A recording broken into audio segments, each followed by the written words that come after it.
नमस्कार, मैं कशिश और स्वागत है आपका स्टेट न्यूज टाइम्स में। 2024 के चुनावों में 6 महीने का समय रह गया और सत्यपाल मलिक का ये बयान आना कि मैं लिख कर देता हूँ मोदी सरकार इस बार नहीं आएगी, तो आखिरकार जनता उसमें क्या सोचती है, इसी मुद्दे को लेकर बात करेंगे। तो सर नाम बता दीजिए पहले। नाम सुनील कुमार। कहाँ से हैं? उत्तर प्रदेश। अच्छा, अभी सत्यपाल मलिक ने कहा कि वो लिख कर देते मोदी जी नहीं आ रहे 24 में। देखिए, ये उनका अनुभव है, ठीक है। सबका अपना अपना ओपिनियन अलग होता है। अगर उनका अनुभव बोल रहा है कि मोदी जी नहीं आएंगे तो हो सकता है नहीं आएंगे, ठीक है। बट हमारा अनुभव कह रहा है कि मोदी जी आएंगे 2024 में, ठीक है। क्यों, ऐसा क्यों लग रहा है? ऐसा इसलिए लग रहा है कि देखिए, मोदी जी के पास जो संसाधन है, मोदी जी इसलिए आएंगे क्योंकि मोदी जी के पास 3 बड़ी हस्ती है। एक पावर है मीडिया, जो दिन रात मोदी मोदी चिल्लाती है। तो जब दिन रात अगर मोदी मोदी चिल्लाओगे तो 100% वो तो बात ही है। इस दूसरी चीज़ है, उनके पास सबसे बड़ी शक्ति उद्योगपतियों की, जो बड़े बड़े उद्योगपति लोग हैं, ये उनके पूरे सपोर्टर हैं। तीसरी बात, आप कुछ भी कर लो, ईवीएम जिंदाबाद है। आप कुछ भी कर लो, ईवीएम जिंदाबाद है। ईवीएम है तो मोदी है। अच्छा, मतलब आप ये कह रहे हैं कि ईवीएम की वजह से मोदी जी जीते? 100% नो डाउट, पूरी दुनिया कह रही है। फिर कर्नाटका में क्यों हार गए? कर्नाटक देखिए, राज्य सरकार से कोई मतलब नहीं है, मतलब केंद्र सरकार से। आप खेत में हल जोतते हो, देखते हो, अगर अनाज जिस जगह बोओगे वहीं उगेगा, ठीक है। तो जब स्टेट की बात आती है, जिस जगह उनको निकालना है, ठीक है, उसी जगह वो मंत्री बनेगा। जिस जगह नहीं अनाज बोओगे वहाँ नहीं निकल सकता। सेम प्रक्रिया ईवीएम की है। ईवीएम के प्रति पूरा देश, दुनिया, भारत से लेकर पूरे वर्ल्ड उसके खिलाफ है। तो आप कहे नहीं, इसके ऊपर आप क्यों एक्शन नहीं ले रहे हो? चुनाव आयोग क्यों नहीं ले रही है? चुनाव आयोग का सबसे बड़ा हाथ है ईवीएम के ऊपर। क्यों? क्योंकि संज्ञान में उनको ये चीज़ों को लेना चाहिए। जब पूरा देश बोल रहा है, विदेशों में इस बैलेट पेपर से होता है, आपको भी करवाना चाहिए। रही बात मोदी जी की बात है, मोदी जी देश के हमारे एक प्रधानमंत्री हैं, सेवक हैं, हम उनका सम्मान करते हैं, पूरा देश सम्मान करता है। लेकिन सम्मान का ये मतलब नहीं है कि आप गलत करो तो हम बोले भी ना। देखिए क्या होता है, विरोधी जो होता है, किसी भी देश को चलाने के लिए सबसे बड़ा हाथ विरोधी का होता है। अगर विरोधी अगर बात न करे, उस पर ऊपर एक्शन ना ले, तो कोई भी सरकार ने इस देश को बेच डालेगा। अगर जो लोग बोल रहे हैं कांग्रेस खराब है, जो लोग बोल रहे हैं अदर पार्टी खराब है, तो खराब नहीं है। अगर विरोधी ऑब्जेक्शन ना उठाए, मैं विरोधी हूँ, सबको लग रहा है कि ये सुनील कुमार जी विरोधी बात बोल रहे हैं मोदी जी के ऊपर। मेरे जैसे भाई लोग अगर नहीं बोलेंगे तो देश को बेचने में टाइम नहीं लगेगा। मैं ये नहीं बोल रहा हूँ कि मोदी जी की सरकार, दुनिया के कोई भी सरकार रहे, अगर उसका विपक्षी नहीं होगा तो उसको देश बेचने में कोई टाइम नहीं लगेगा। विपक्ष कमजोर है। विपक्ष कमजोर नहीं है। विपक्ष अगर कमजोर है तो ईवीएम हटा दो, पता चल जाएगा आपको कमजोर कौन है। आपको क्या लगता है विपक्ष कमजोर है? विपक्ष बीजेपी के लिए जो जितने भी यहाँ भारत के जितने भी नेता हैं, चाहे जिसके अखिलेश यादव पकड़ लो, मायावती जी, लालू यादव को, राहुल गांधी को, जिस भी व्यक्ति को पकड़ लो, वो मोदी जी से कई गुना आगे हैं। आपको यकीन नहीं है, उनको बोल दो डिबेट करा लो। कहाँ डिबेट करा लो? जिस जगह पे संबित पात्रा बैठता है, जिस जगह पे और भी बैठते हैं लोग, वहाँ पे बोलो मोदी जी और राहुल गांधी साइड में बैठ जाए, 1 घंटा डिबेट करा ले। जिस नेता की बात करो, मोदी जी और वो साइड बन जाए, अगर बोलो जो हार जाऊंगा, अगर मोदी जी आगे निकल जाए जो बोलो।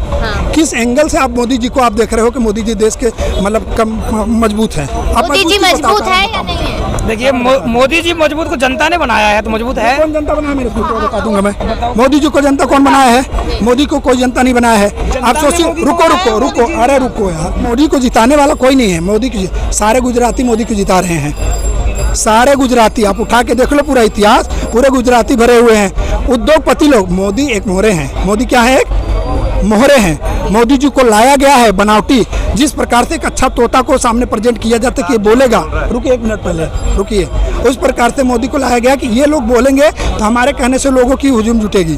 काम करने वाला मोदी जी नहीं है। मोदी जी एक सही व्यक्ति हैं, 100% सही व्यक्ति, उनका इस्तेमाल किया जा रहा है। उनका इस्तेमाल करने के लिए उद्योगपति लोग हैं, और ये आपका मीडिया जो बिकाऊ मीडिया है पूरे, जिसका नाम गोदी रखा गया है, वो जीता है। बाकी लास्ट में ईवीएम का ही है घोटाला। जिता रही है मोदी जी को। भैया कह रहे हैं ईवीएम के बारे में, भैया बोल रहे हैं कि ईवीएम जिता रहे हैं, तो मैं कहना चाहूँगा दिल्ली में ईवीएम ठीक हो जाता है, ये राजस्थान में ईवीएम ठीक हो जाता है, और कर्नाटक में ठीक हो जाता है। बाकी जो भैया कहते हैं खराब है। पूरी डिबेट सुन लो भैया। हाँ, डिबेट सुन, ईवीएम कह रहे हो ना भाई। मैंने एक शब्द बोला अभी कि मैं केंद्र की बात कर रहा हूँ, राज्य की बात नहीं कर रहा हूँ। बात समझिए, ईवीएम राज्य से उनसे मतलब नहीं, उनको किस चीज़ से मतलब है?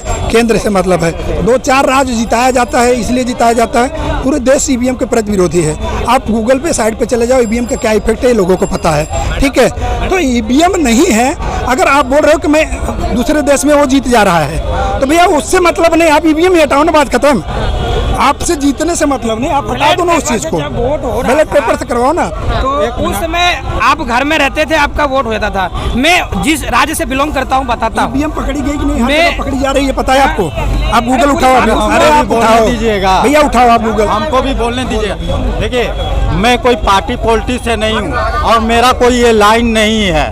बस प्रगति का एक मार्ग है जो सबको सुखद मिले, जो पसंद है उसे हासिल कर लीजिए, जो हासिल है उसे पसंद कर भले लीजिए। वो गलत हो, एक ही ठीक है या भले वो गलत हो, भले देश की बेटी रोड पे चले, भले उनके साथ बलात्कार हो, बात समझिए। भले जो इनके जितने क्रिमिनल नेता वॉशिंग मशीन में डाल के उनको एक नंबर बना दो, एक्सेप्ट कर लो। देश में क्राइम हो रहा है, उसको एक्सेप्ट किया जाए, बोले तो गुनाह है। आज की जनता, आप 70 साल के इतिहास की बात कर लो, चाहे जितना भी इतिहास उठा के देख लो, सबसे ज़्यादा बलात्कार, और बलात्कारी करने वाले इनके बीजेपी के पूरे नेता निकल रहे हैं। उठा के देख लो आप, उनके ऊपर कोई सख्त कार्रवाई नहीं है। आप बोल रहे एक्सेप्ट कर लो, मतलब गलत हो तो एक्सेप्ट करो। भैया हम मोदी के विरोध नहीं कर रहे हैं, हम उनके अच्छे काम का हम स्वागत करते हैं, लेकिन बुरे काम का विरोध करेंगे कि नहीं करेंगे? अब मुझे बताओ, दो पहलू होता है, नेता कोई भी हो। अगर अच्छा नेता है जो अच्छा, जैसे रोड का काम उन्होंने किया, मैं स्वागत करता हूँ, रोड का काम उन्होंने बढ़िया किया, बात समझिए। राम मंदिर का काम पेंडिंग पड़ा था, राम मंदिर का काम उन्होंने बहुत अच्छा काम किया, हम भी स्वागत करते हैं। 370 धारा का स्वागत हम भी करते हैं, लेकिन जो गलत हो रहा है उसका स्वागत क्यों करेंगे? जबरदस्ती करवाओगे आप? आप यहाँ पे देखिए, पुलवामा हमला हो रहा है, हमारे देश के जवान रुक गए, हमारे जवान मारे जा रहे हैं, हम चले उसके ऊपर अच्छा बोल दे को अच्छा है?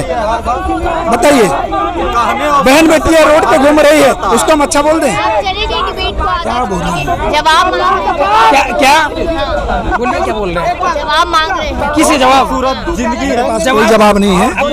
बोलिए मैंने आपको क्या बोला? मैं राम मंदिर का विरोध नहीं किया, कोई पार्टी इनसे पूछिए। रुकिए, मैंने क्या बोला? मैं राम मंदिर का विरोध नहीं किया, राम मंदिर काम उन्होंने पेंडिंग पड़ा था, एक नंबर काम किया, मैं इसको स्वागत करता हूँ, बात समझिए। 370 धारा हटी, मैं उसका स्वागत करता हूँ, तो मोदी जी ने अच्छा काम किया।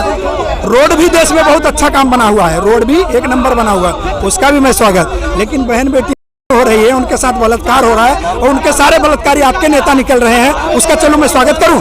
ये कहाँ का नियम है?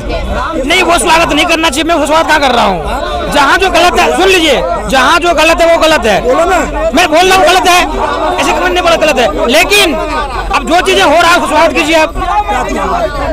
देश अब कहते हैं लोग महंगाई है, लोग कहते हैं बेरोजगारी जिंदगी भर बढ़ेगी, बढ़ेगी। कम नहीं होगी, महंगाई के ऊपर डिबेट नहीं हो सकती, महंगाई जब स्वागत होती कर रहे हैं, रहेगी। स्वागत कर रहे हैं। मैं तो कर रहा हूँ ना, जो चीज अच्छा हुआ है, विपक्ष निष्पक्ष।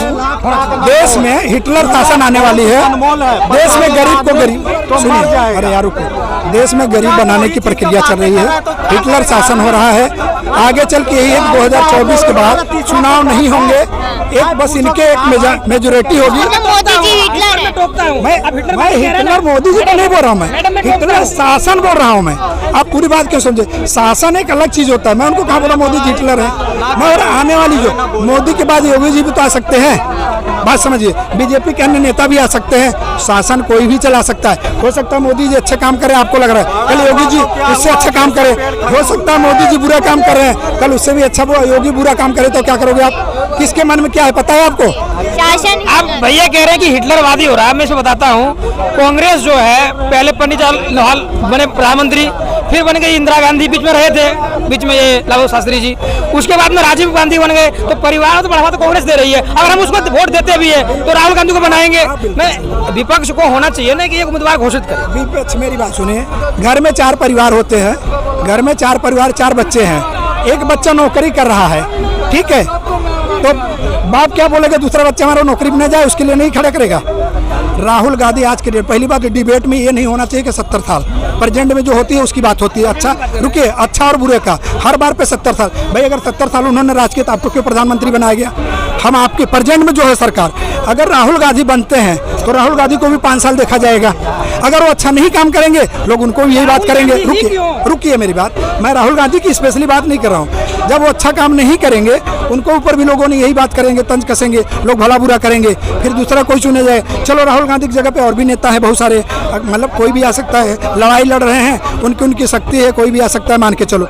जो सरकार आएगा सवाल उसी से पूछा जाना चाहिए, चाहे वो गलत हो चाहे सही हो। सही हो तो सही को सही बोला जाएगा, गलत हो तो गलत को गलत बोला जाएगा। मैंने एक वर्ड बोला, राम मंदिर उन्होंने लाया, राम मंदिर का मैं स्वागत करता हूँ। 370 धारा उन्होंने हटाया, उसका स्वागत है। लेकिन कश्मीर से लेकर कन्याकुमारी पुलवामा में हमारे देश के जवान जिनके कारण आप यहाँ खड़े हो, रात दिन -डिग्री सेल्सियस पर वो जवान खड़े हैं बर्फ पे, वो जवान अगर खड़े नहीं होते तो पूरी देश खत्म हो जाती। उस देश को मारा गया, उसके ऊपर चलोगे मोदी जी की वाहवाही करोगे? मोदी जी ने अच्छा काम किया, कैसे वाहवाही करोगे आप? बेटियां घूम रही हैं, रुकिए एक मिनट, बेटियां घूम रही रोड पर, उनका बलात्कार किया जा रहा है पूरे समूहों के साथ, वाहवाही करोगे मोदी को? देश में इनके क्रिमिनल करप्टर नेता जो है, इनके पार्टी में जब घुसते हैं तो वॉशिंग मशीन में साफ होकर अच्छे नेता बन जाते हैं, आप वाहवाही करोगे?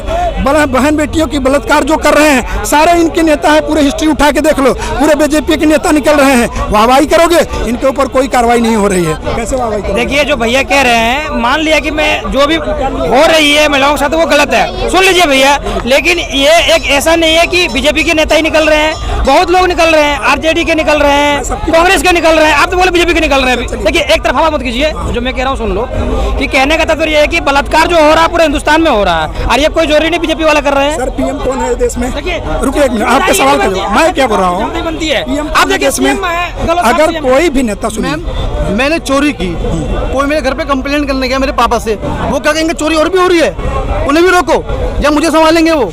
ये कौन सा लॉजिक है कि और भी रेप हो रहा है और भी बलात्कार हो रहा है? तो प्रधानमंत्री किस लिए है? इसलिए प्रधानमंत्री भाई भारत कर दी यार, बटा हुआ है। आप बताओ राजस्थान में औरत क्या करो? ये कौन सा लॉजिक है? और भी बलात्कार हो रहा है, नहीं हो रही है। और भी देखिए ये एक तरह से जो आप लोग कह रहे हैं ना, ये गलत है। मैं ये कह रहा हूँ कि आप कह रहे हो कि प्रधानमंत्री देखेंगे, आप बोल रहे हैं राजस्थान में सीएम देखेंगे, ये सबकी जिम्मेदारी होती है, पूरे हिंदुस्तान के जो युवा है उनकी जिम्मेदारी होती है। क्या पब्लिक की कोई जवाबदारी नहीं होती? आप किसका? मेरी बात सुनिए, पब्लिक आज होती है, आज अपने हत्थे हैं, रुकिए, उसको कोई मार रहा है, आपको जिम्मेदारी नहीं होती कि पकड़े इसको? ये मेरी बात सुनिए, अपना बच्चा सबको प्यारा होता है, कहावत सुने हो कि नहीं? यही तो दिक्कत है। रुकिए मेरी बात, अपना बच्चा सबको प्यारा होता है, कहावत ही नहीं। सुनिए, मोदी जी जिनको प्यारा है, चाहे मोदी जी कितना भी गलत कर डाले, वो मोदी का ही नाम लेगा। राहुल जी जितना भी गलत हो, अगर जो राहुल को प्यारा है, जो राहुल को प्यारा है, वो राहुल की ही नाम लेगा। तो बात समझिए, बात सुनिए। होने से हाँ, देश नहीं चलता। मैं बात कर रहा हूँ सर, उसी बात आ रहा हूँ मैं। हाँ, आपकी आप अपनी खुद की प्यारी बात बताओगे तो उससे देश नहीं चलता। अच्छा, लोग देश में अंधभक्त नाम क्यों डाले हैं? हाँ। ये इसी बात पे आ रही है, लोगों ने अंधभक्त एक नाम वर्ड क्यों दिया? एक ब्रांड टैग लग चुका। अंधभक्ति की ये मतलब नहीं होता, अंधभक्ति का मतलब होता है कि मैं यहाँ खड़ा हूँ, आप मेरे से डिबेट कर रहे हो, इतने पब्लिक देख रहे हैं, मैं जो बोल रहा हूँ ये भी आपको पता है। कुछ देर रुके, कुछ देर बाद अभी आप जाओ और बोल दो कि यहाँ कोई डिबेट नहीं हुआ इस दिन, यही अंधभक्ति है। क्या है अंधभक्ति? मतलब जो देख रहे हो सामने, गलत को गलत नहीं बोल पा रहे हो, सही को सही नहीं बोल रहा, ये अंधभक्ति है। चोर को चोर बोलो अगर आपके पास हिम्मत है। मैं ये नहीं बोल रहा, मैंने एक वर्ड बोला, मोदी के 3-4 चीजों को मैं समर्थन करता हूँ। राम मंदिर उन्होंने बनाया, मैं 100% समर्थन करता हूँ। एक पेंडिंग चीज थी, 370 धारा किसी सरकार ने नहीं हटाया, मैं उसका स्वागत करता हूँ। अभी रुक जाओ, 156 लाख का कर्जा है, अगर गलती से ये सरकार चली गई, समझो बात को, ये कर्जा किसके ऊपर आएगा? पब्लिक के ऊपर। पब्लिक को महंगाई करके वसूला जाएगा, पब्लिक आएगी रोड पे, इसकी सरकार का भुगतान दूसरी सरकार करेगी। मोदी जी से कोई मतलब नहीं है। मोदी जी क्या कहना है, उनका झोला लेके आया हूँ और झोला लेके जाऊँगा, इनका कहना यही है।